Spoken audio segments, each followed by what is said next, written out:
Do you remember those toys that didn't come in a box? The ones that didn't make a sound, didn't need batteries, and were never featured on a commercial? They were the hand-me-downs, the treasures from the junk drawer, the simple scraps, and for a poor kid in the 1972nd, they were everything.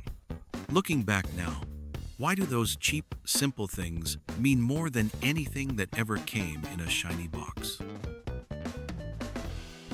Cardboard box forts. They weren't toys you bought, they were toys you waited for. A new refrigerator, a washing machine, a big box left by the curb. You pounced. You'd drag it into the living room or the yard, crawl inside, and suddenly it was a fort, a spaceship, a hideout with your own rules. You'd cut out windows with dull scissors, tape pieces together with masking tape that barely held, and draw doors with broken crayons. You'd have sleepovers in there. Sometimes you'd even cry in there when things felt too big. It always smelled like cardboard and dust. And if it collapsed, well, you just waited for the next one. Because imagination was the real toy, and cardboard was always in stock. What was the best fort you ever built as a kid? Let me know in the comments below. Plastic army men, sold by the bag, usually for under $1. They were stiff, light, and rough around the edges, literally. They came in green, sometimes tan or gray, each with a different pose. You lined them up in the dirt or on the shag carpet, ready for war. You'd flick marbles at them or throw pebbles until only one was left standing. You'd build bunkers out of books and bury the losers like fallen heroes. You gave them names, rivalries, missions. They were cheap, sure, but they were yours. And when the battles were over, you lined them back up, ready for tomorrow. They were quiet, unbreakable, and loyal, just like the kids who played with them. A stick in a dirt pile. It sounds like a joke, but it was real.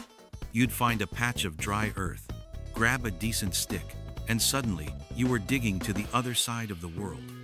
The dirt was your canvas, the stick was your tool. You dug trenches for your army men, buried treasure, and drew racetracks. It left your fingernails black and your knees brown, but you didn't care. That little patch of dirt became your kingdom. It was your sword, your shovel, your blueprint.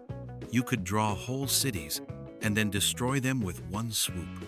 It was the feeling of carving something from nothing.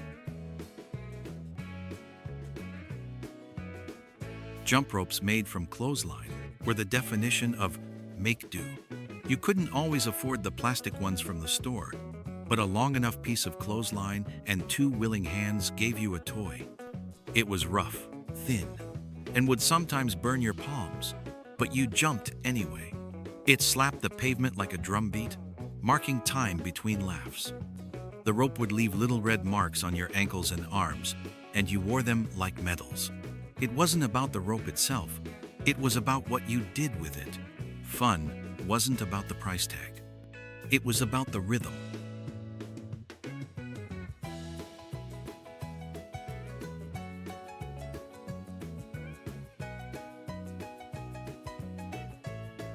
Used board games from garage sales were like treasure chests missing half the jewels.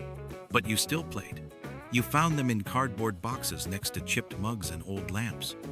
Sometimes the pieces were scattered, the rules were missing, and the dice were from a different game entirely. But you and your siblings made it work. You'd turn bottle caps into player tokens, use broken crayons to keep score, and rewrite every rule until the game felt like yours. Sometimes you'd even make up a whole new game from scraps, calling it a custom edition. It wasn't perfect, but it was yours, and you played like the game still had magic in it.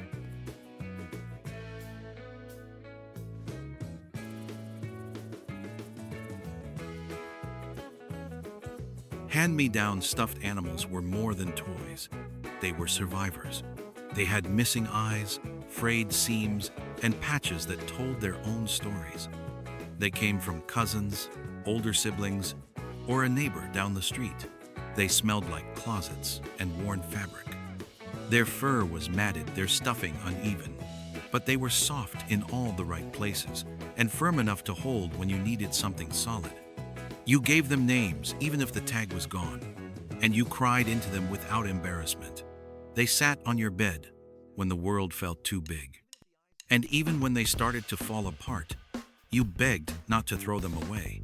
Sometimes the most beat-up stuffed animal was the one with the biggest heart.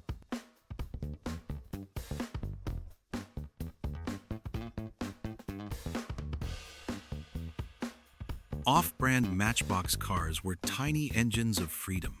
They were handed down, traded at school, or found in junk drawers. Some had bent axles and chipped paint, but every single one of them got raced across kitchen floors and the arms of worn-out couches. You made engine sounds with your mouth, built ramps from cardboard, and lined them up by color or speed. The cheap ones chipped paint fast and sometimes lost their tires on day one, but you kept them. It wasn't about the brand, it was about the play. Those little cars went places even when you couldn't.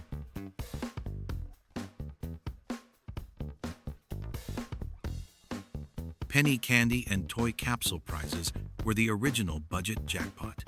You walked into the corner store with a handful of change and came out feeling like you'd won the lottery. A paper sack filled with wax lips or candy cigarettes.